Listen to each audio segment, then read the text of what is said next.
Oke, kita masuk ke materi yang pertama, yaitu konsep keamanan informasi. Nah, keamanan informasi sudah menjadi kewajiban atau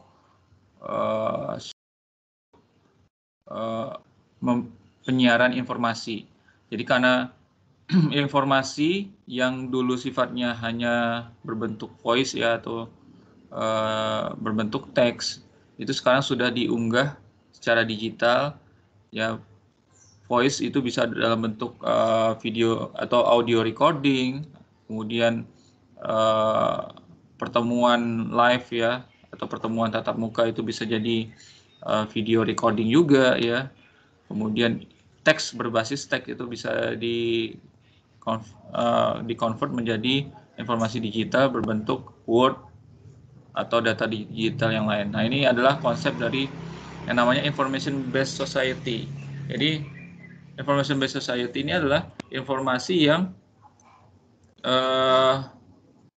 berada dalam masyarakat ya, yang berkembang sehingga dapat diakses oleh siapapun di dalam internet, yaitu semua informasi ada. Nah, inilah yang disebut dengan information based society. Jadi informasi berbasis masyarakat ya, yang dapat dinikmati oleh siapapun.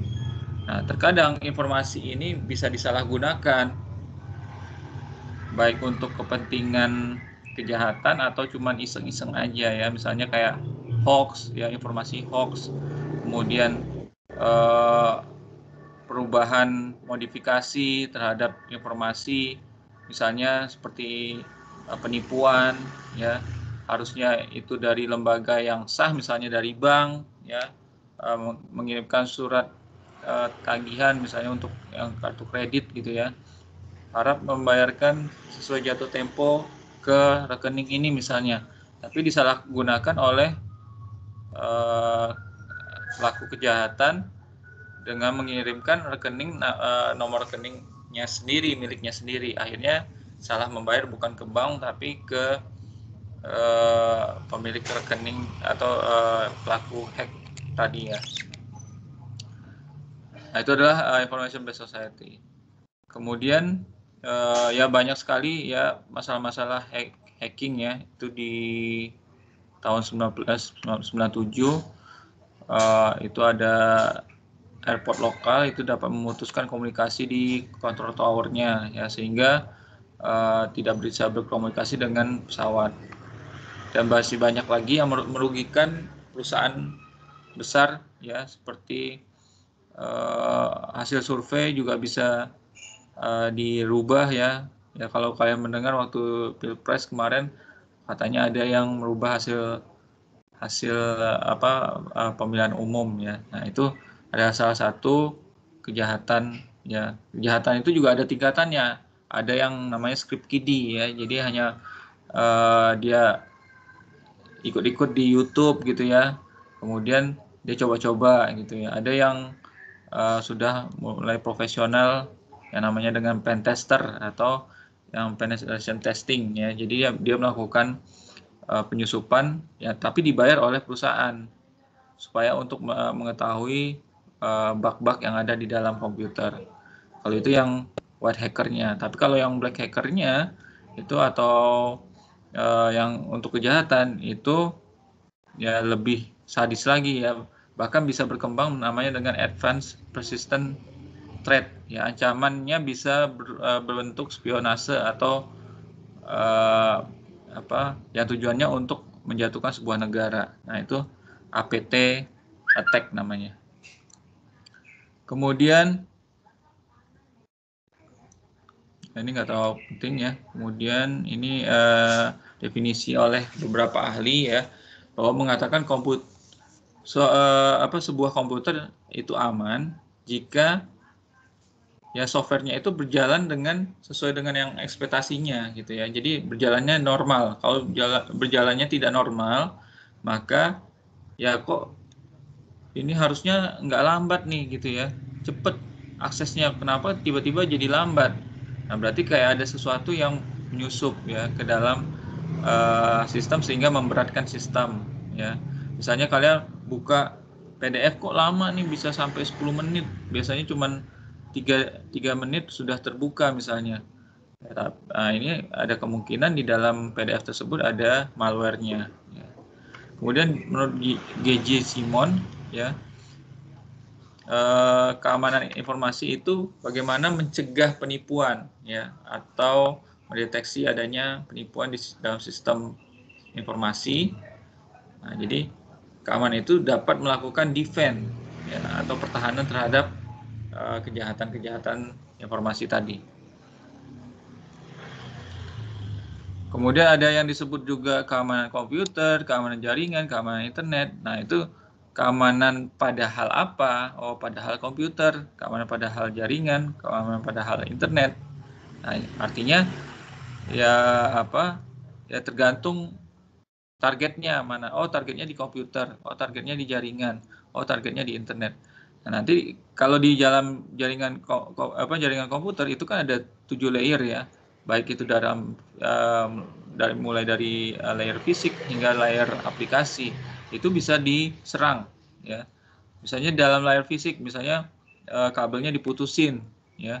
Kemudian data link, oh ethernetnya dirusak atau melalui soket port USB itu bisa masuk ya, malware ya. Kemudian nanti di layer jaringan itu ada paket yang bisa ditrace oleh menggunakan network map misalnya, atau menggunakan Wireshark dan lain-lain. Nah, itu teknik-teknik serangannya. Kemudian berlanjut kepada aplikasi, misalnya aplikasi atau session dulu itu bisa diambil bisa dibuka, misalnya ada session yang belum tertutup, misalnya kamu habis login sebuah website yang ada autentikasinya tapi kalian lupa logout gitu ya. Nah, oleh si hacker ini bisa langsung melihat session kalian yang masih terbuka dan mengambil informasi berupa password ya, username-nya juga bisa kelihatan. Ya, ada juga namanya SQL injection, itu ke database-nya ya, dari session yang terbuka tadi bisa session hijacking ya. Itu bisa mengambil informasi atau menyusup ke database lebih jauh lagi. Kemudian di level aplikasi ya, itu mulai web browser itu bisa melakukan SQL injection juga. Kemudian ada web defacement, merubah tampilan website ya, itu semuanya dari layer 1 sampai layer 7 itu bisa diserang. Nah, untuk itulah perlu yang namanya sebuah sistem arsitektur keamanan. Nah, ini dalam protokol X800 ya, yang menurut standar ITU T-T ini ya, itu adalah standar keamanan. Diberikanlah X800 ini sebagai arsitektur keamanan OSI. Apa saja yang ada di dalam ITU ITU X800 ya, itu harus mencakup ini 3 aspek, yaitu aspek serangan ya, serangan-serangan itu diidentifikasi dulu apa saja serangannya, kemudian layanannya apa yang akan diberikan. Jadi misalnya serangannya terhadap tadi ya, web defacement misalnya, merubah tampilan websitenya, maka layanan keamanannya apa? Berarti dia menggunakan SQL injection misalnya. Oh, berarti di bagian SQL formnya atau misalnya di script SQL-nya itu harus diamankan. Maka layanan keamanannya adalah data integrity, di database-nya juga harus diberikan enkripsi ya, sehingga data yang diambil di database itu tidak bisa dilihat ya. Kemudian mekanisme keamanannya adalah pertahanannya apa? Oh, agar bisa layanan keamanan data integritasnya terjamin ya, maka mekanisme pertahanannya adalah apa? Oh, melakukan pemantauan, ya, monitoring, dan lain-lain. Jadi inilah adalah 3 aspek keamanan informasi. Jadi pertama identifikasi dulu serangan keamanannya, terus layanan apa yang kita berikan untuk menjaga serangan ini agar tidak terlalu berdampak atau beresiko, ya. Sudah tahu layanannya apa, kemudian mekanismenya apa, bagaimana pelaksanaannya, ya, implementasinya apa. Nah, ini akan kita bahas ya pada slide berikutnya. Nah, serangan keamanan itu sifatnya adalah membahayakan, ya, atau berupa data yang rahasia yang tidak bisa sembarangan orang bisa melihatnya, ya. Sehingga perlu deteksi serangan, ya, deteksi serangan untuk mengetahui apakah ada penyusupan di dalam jaringan. Nah, serangan apa saja, ya? Ini belum serangan apa ya? Ini hanya tipe serangan aja, ya, serangan pasif dan serangan aktif. Kalau serangan yang lain tuh banyak, ya. Ada mid in the middle attack, ya, kemudian ada tadi SQL injection attack. Itu sudah masuk ke tekniknya, teknik serangan. Kalau ini adalah tipe-tipe serangan. Ada yang sifatnya pasif, ada yang aktif. Kalau dikatakan pasif, artinya dia tidak terlalu beresiko, ya. Jadi serangan ini paling cuman resikonya rendah. Contohnya adalah stalking, gitu ya, stalking di Facebook itu sebenarnya termasuk serangan pasif. Karena stalking di Facebook itu mungkin ada beberapa informasi yang bisa ketahuan, misalnya tanggal lahir, kemudian namanya siapa, ya, kemudian orang tuanya siapa, itu serangan pasif. Jadi kita mengumpulkan informasi, jadi information gathering, ya. Jadi misalnya contohnya nih, si Bob, dia berkomunikasi dengan Alice, ya, yang dari kiri, ya, Bob, yang di kanan adalah Alice. Kemudian si Dart ini dia read content atau membaca pesan yang dikirimkan oleh si Bob, ya.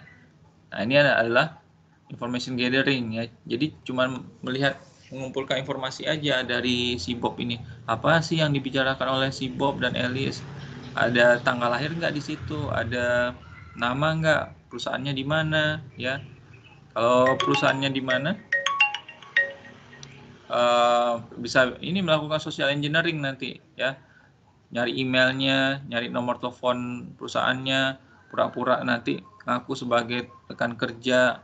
Nah, itu social engineering, ya. Nah, setelah itu dia pokoknya hanya mengumpulkan. Jadi serangan pasif ini hanya sifatnya mengumpulkan. Kemudian kalau serangan aktif ini dia lebih capture message. Jadi merekam pesan tadi, ya. Kemudian melakukan modifikasi atau dia melakukan replay, membalas pesannya si Bob ke Alice. Jadi pesan dari Bob ini dimodifikasi dulu atau diedit dulu sama si Dart, kemudian baru dikirimkan ke Alice. Ya, jadi misalnya teksnya misalnya I love you, gitu ya, I love you. Bob mengirimkan ke si Alice, gitu ya. Tapi oleh si Dart dijadikan I hate you. Ya, jadi si Alice jadi menerima informasi yang salah, akhirnya jadi berantem nih berdua, gitu ya. Nah, itu adalah salah satu serangan aktif, ya. Jadi ini adalah tipe serangan pasif dan aktif, tapi model-model atau teknik-teknik serangannya banyak sekali. Nah, apa yang bisa kita tingkatkan untuk mencegah keamanan serangan pasif maupun maupun serangan aktif? Maka tadi kan ada X800, ya. Jadi bagaimana sistem pemrosesan datanya ini harus diamankan, ya. Jadi dari pengiriman dari layer 1 hingga layer 7 itu harus diamankan. Nah, jangan sampai orang bisa mencegat komunikasi di tengah-tengah. Itu namanya tadi, kalau seperti yang tadi. Ya. Halo, yang baru masuk harap di silent, ya. Ya? Ada yang Halo? Ada tidak? Halo, yang nggak berbicara jangan berbicara dulu. Halo?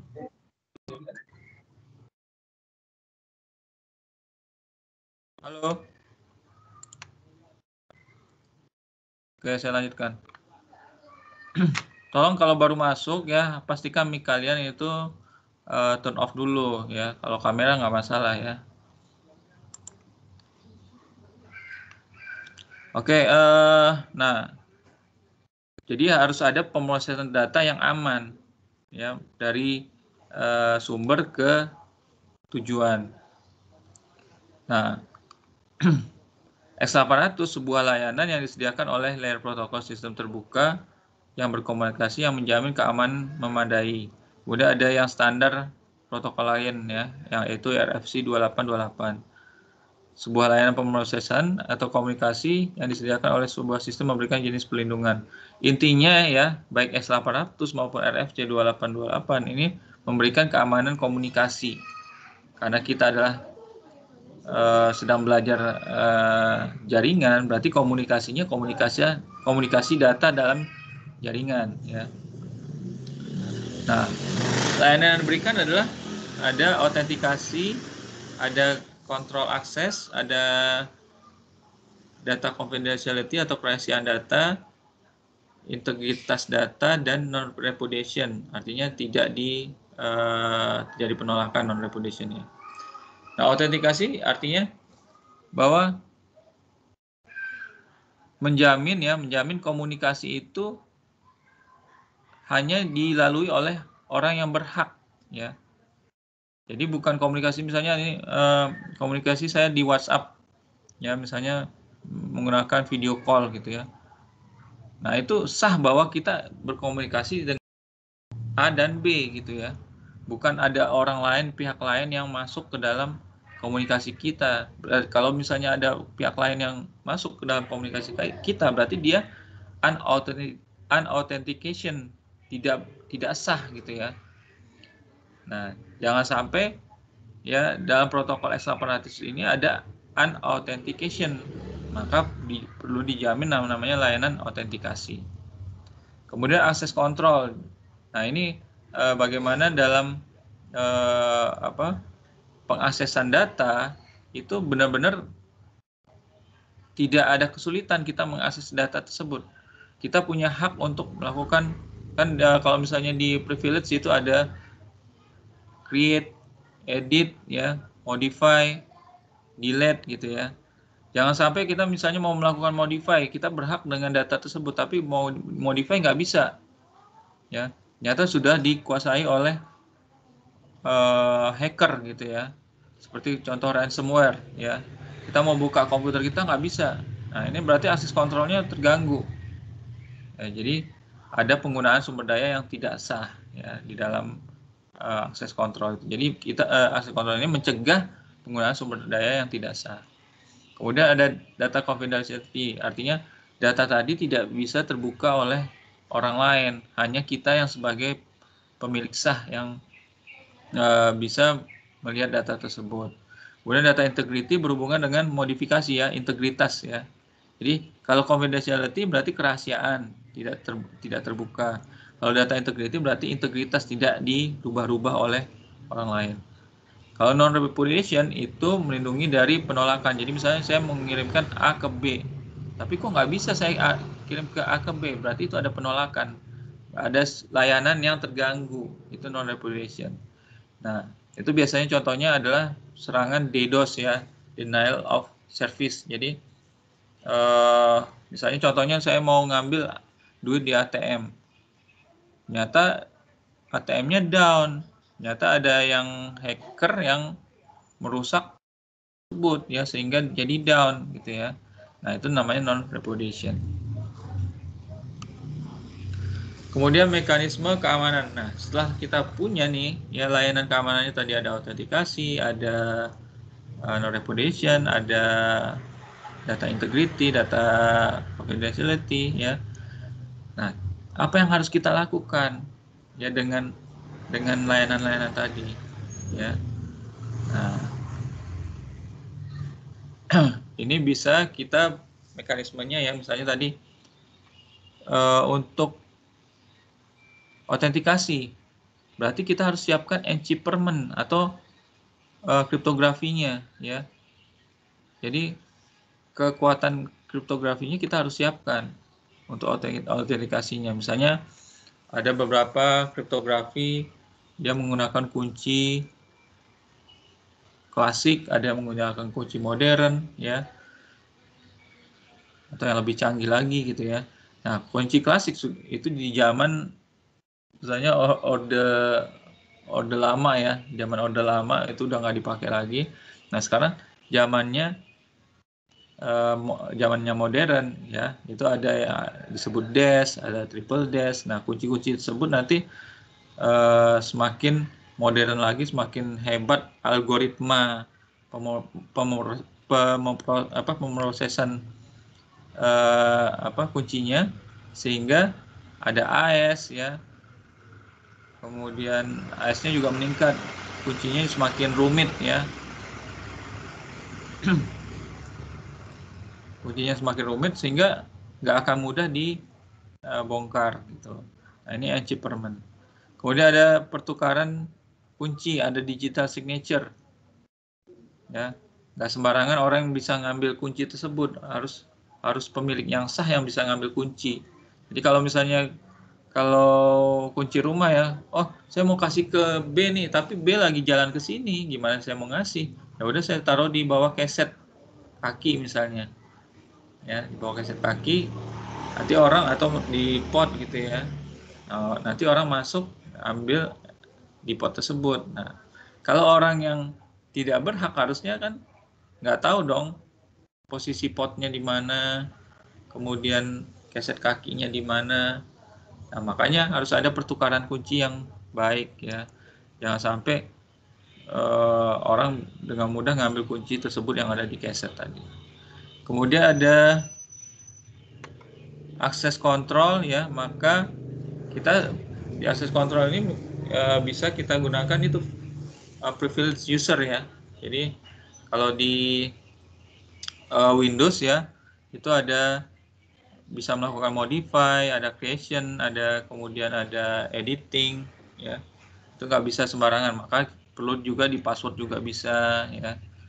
Kemudian confidentiality ini encryptment, berarti di password ya, biar pesannya itu aman, berarti di password. Contohnya adalah end-to-end encryption di chat di WA atau di Line gitu ya. Ada end-to-end encryption, berarti dia datanya itu di encryptment. Kemudian ada untuk traffic ya, traffic itu juga bisa di encryptment dengan komunikasi ya, komunikasi di HP ya, itu bisa menggunakan TLS ya, transport layer secure ya. Kemudian kalau di internet itu ada HTTPS ya. Kemudian ada traffic padding, ada routing control, jadi pengendalian kontrol. Kemudian ada traffic padding ya, sehingga saat komunikasi traffic yang masuk itu tidak ada buffernya, ada padnya, ada sisanya gitu ya. Jadi nggak menumpuk, akhirnya kita terbuang gitu ya. Nah, biasanya ini sering dilakukan kalau misalnya ada traffic overflow ya. Jadi penuh nih traffic ya, paket penuh, sehingga traffic paddingnya itu tidak terjamin ya, sehingga dia akan jaringan tersebut akan putus ya. Kemudian data integrity juga ada berhubungan dengan encryptment, kemudian signature dan data integrity yang lain ya. Misalnya contohnya pakai hash ya, metode hash algoritma itu juga menyediakan data integrity.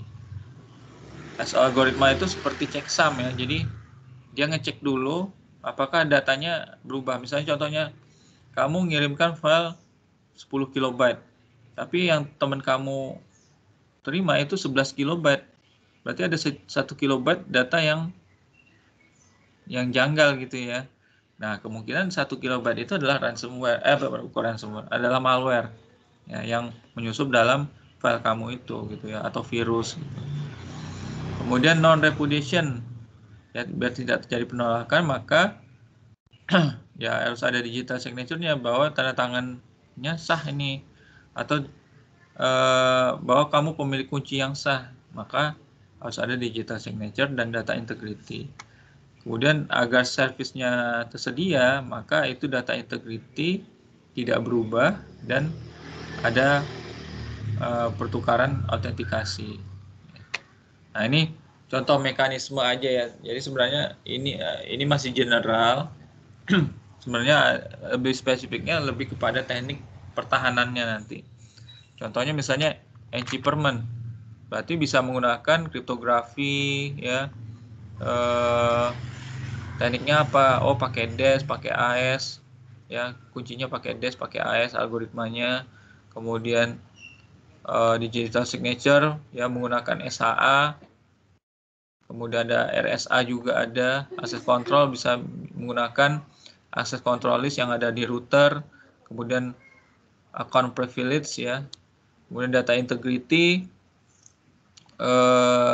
bisa juga pakai hash tadi, kemudian authentication action, pertukaran autentikasi ini menggunakan password ya, kemudian traffic padding ya, itu menjaga jaringan ya, jaringan yang aman ya, jangan ada paket yang ini juga bisa trafficnya bisa dimonitoring dengan IDS atau IPS.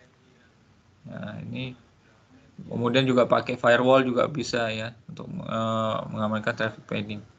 Kemudian routing control ya, ini ada pengamanan di dalam router ya. Ini bisa menggunakan access control list juga salah satunya ya, atau network map ya. Jadi pemetaan jaringannya harus jelas. Nah, nanti ada outbound, inbound ke dalam routing, itu portnya di blok. Nah, ini salah satu routing control. Oke, silakan, ada yang mau ditanyakan?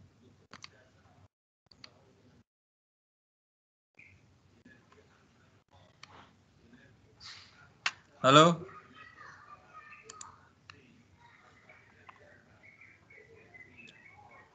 Belum ada, Pak. Nah, memang karena keterbatasan waktu ya, ini kita 6.20. Ini 9.20, sorry. Ini udah 9.26. Jadi memang e-learning ini ya konsepnya nanti melihat lagi video ya. Mungkin ada beberapa video dari luar juga, dari YouTube yang bisa saya share juga untuk pengayaan ya keilmuan kalian. Nah, saya lanjutkan aja, tinggal sedikit lagi ya, tanggung. Nah, untuk komunikasi ya, ini bisa kalian perhatikan ya. Misalnya sender ini mengirimkan pesan. Agar bisa mencapai resipien, itu yang di sebelah kanan resipien, maka mekanisme yang aman itu pertama adalah melakukan secure secret information nih. Jadi yang bulat ini, bulat kecil ini adalah kriptografinya. Jadi di encrypt dulu ya. Dan pesan itu diacak dulu ya, diacak, di encrypt namanya. Ya, dikunci dengan dengan password gitu ya. Kemudian baru dikirimkan melalui jalur komunikasi. Nah, jalur komunikasi ini ada dua. Ada yang umum, general, ya. Ada yang trusted third party. Jadi, misalnya kalau yang general, kalian misalnya kirim melalui pos ya, kantor pos ya. Oh, kantor pos kan nggak aman gitu. Oh, nanti kan orangnya bisa dicegat ya, pesannya bisa diambil gitu ya. Nah, maka ada orang ketiga nih yang bisa mengirimkan pesan kamu tadi ya, yang sifatnya pakai brankas ya. Jadi bawanya tuh pakai brankas besar, mobil box besar, kemudian ada kuncinya juga di dalam juga pakai kunci yang model brankas gitu. Nah, itu lebih aman gitu. Jadi ada 2 channel, ada 2 jalur yang bisa kalian gunakan, yang unsecure dan secure ya.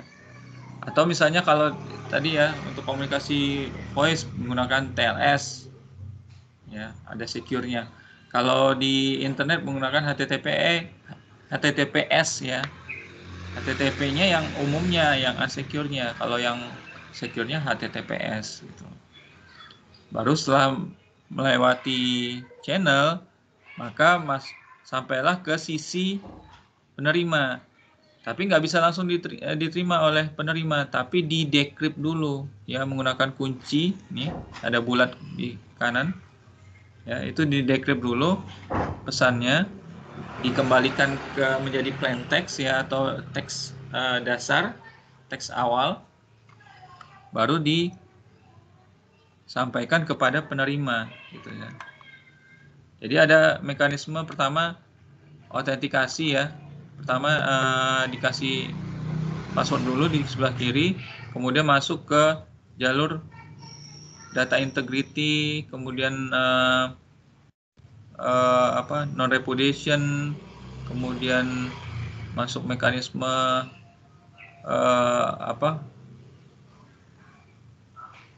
data confidentiality ya, dan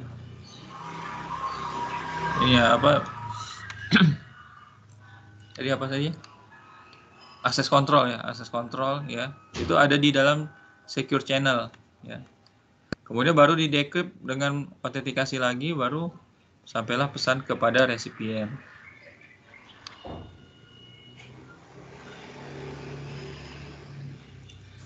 Nah, ini adalah syarat-syarat aja ya, persyaratan menggunakan model keamanan itu.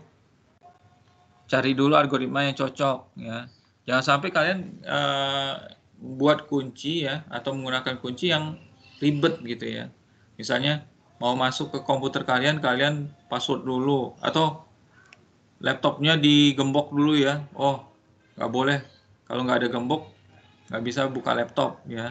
Kemudian udah buka laptopnya, udah gemboknya bisa terbuka, kemudian pin lagi di dalam BIOS ya. BIOS authentication kan ada tuh yang layar biru gitu ya, kemudian ada passwordnya, digembok lagi ya. Semakin banyak gemboknya maka akan sulit aksesnya, jadi akan lambat.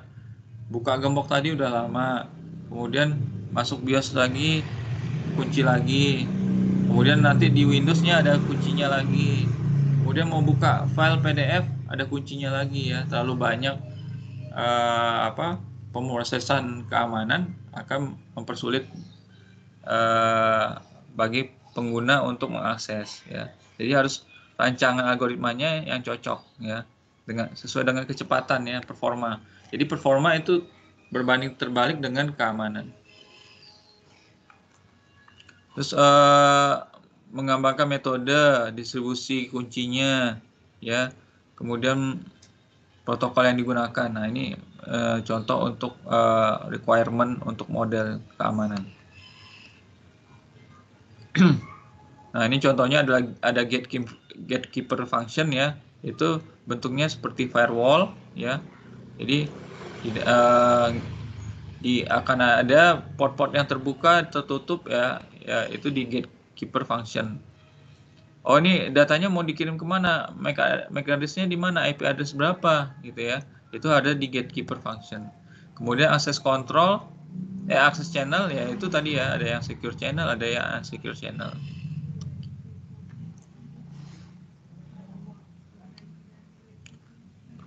Nah, ini adalah 10 domain atau wilayah keamanan yang perlu diperhatikan. Nah, ini sebenarnya wilayah-wilayahnya ya cukup beragam ya. Contohnya misalnya ada akses kontrol, berarti tadi ya keamanan dalam channelnya, kemudian telekomunikasinya juga secure channel. Manajemen praktis yang dipakai itu manajemen kunci ya, jadi pertukaran kunci itu taruhnya di mana ya, itu harus ada manajemen keamanannya. Selain itu misalnya dalam perusahaan ada kebijakannya, misalnya user, semua karyawan harus mewajibkan menggunakan password yang angka misalnya. Saya di bank pakai PIN ya semuanya rata-rata 6 angka. Bank mungkin ada kebijakan khusus harus 8 angka misalnya. Nah, itu bisa diaplikasikan. Kemudian ada BCP nih. BCP itu misalnya terjadi huru-hara serangan gitu ya. Nah, jangan sampai bisnisnya itu terhambat atau kontinuitasnya ya atau keberlanjutan bisnisnya itu terhambat. Maka harus ada perencanaan kontinuitas bisnis. Jadi, itu namanya BCP. Kemudian kalau misalnya terjadi disaster ya atau gempa bumi ya atau gejala-gejala alam yang lain ya, itu ada namanya disaster recovery plan. Jadi ada backupnya. Misalnya data centernya di Jogja, ada gempa di Jogja ya, tapi ada satu lagi backupnya di mana, di Jakarta ya. Jakarta banjir, oh masih ada backupnya lagi di Bandung misalnya ya. Nah itu saling saling menutupi ya, makanya di disaster recovery plan itu harus ada. Kemudian kebutuhan hukum ya, agar untuk mengamankan misalnya ada forensik readiness atau kesiapan forensik untuk investigasi, misalnya ada penyusupan, kita bisa melakukan tindakan hukum ya, mengirimkan bukti-bukti kepada polisi untuk menjerat si pelakunya gitu ya. Nah itu ini domain keamanannya aja, silahkan dibaca, dan masih banyak ya, ada kriptografi, ada arsitekturnya, kemudian tata letak fisiknya, oh fisiknya di mana, aman nggak fisiknya, ada CCTV nggak, ada fingerprint nggak. Nah ini adalah domain keamanan. Oke, mungkin cukup ya. Ini nanti kita bahas lebih lanjut ya di pertemuan berikutnya. Oke, silakan, ada yang mau ditanyakan? Mungkin 5 menit aja ya, biar nggak terlalu lama.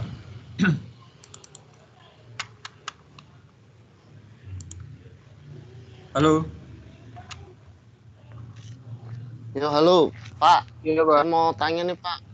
Ya, silakan.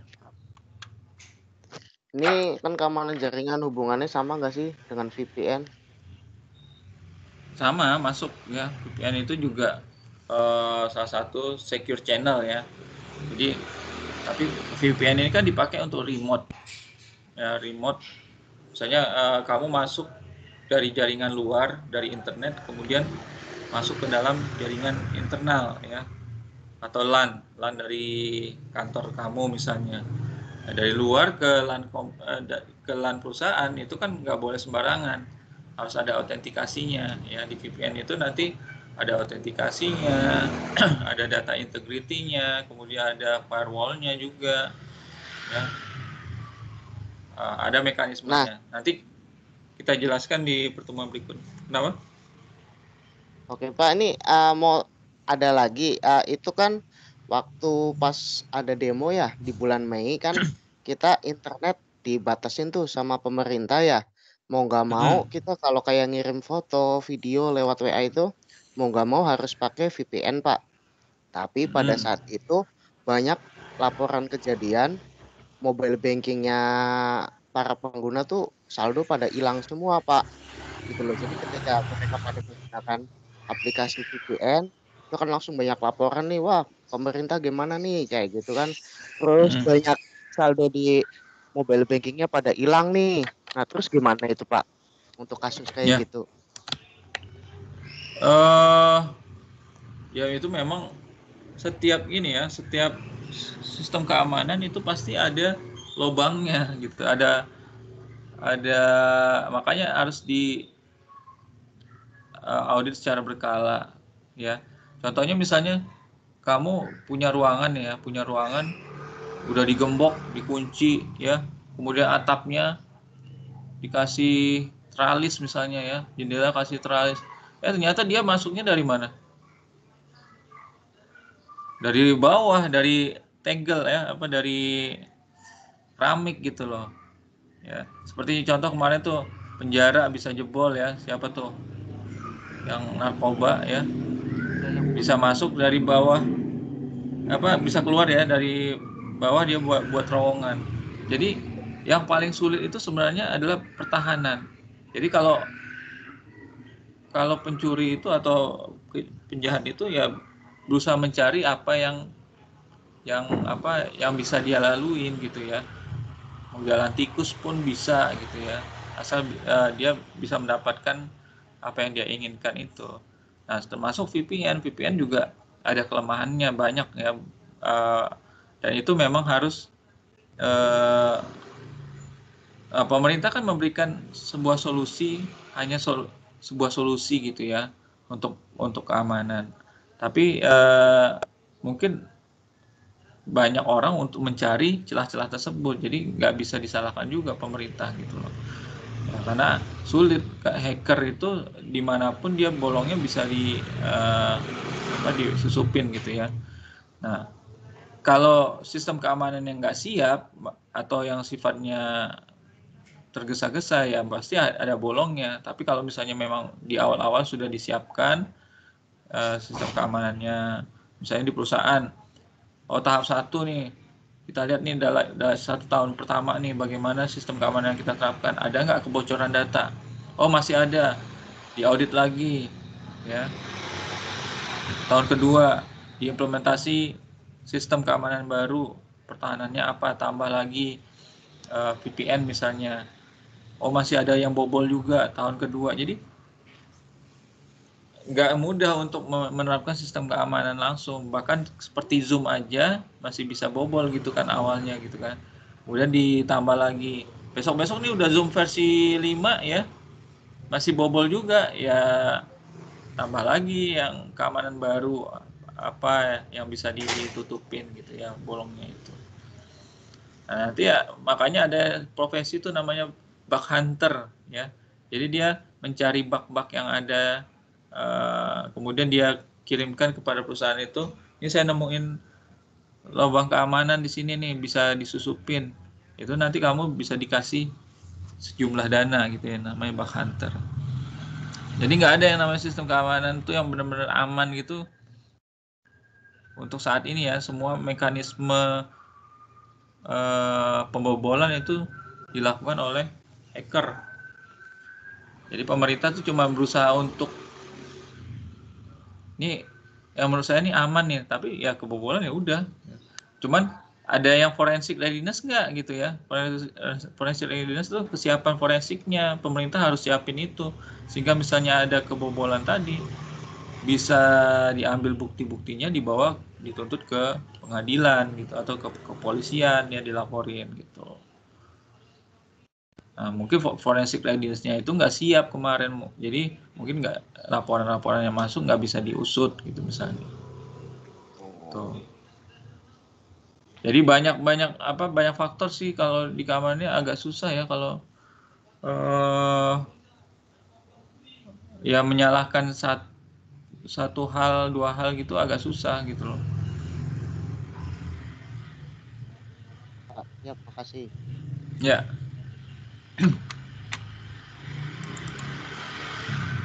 Oke, ada pertanyaan lagi?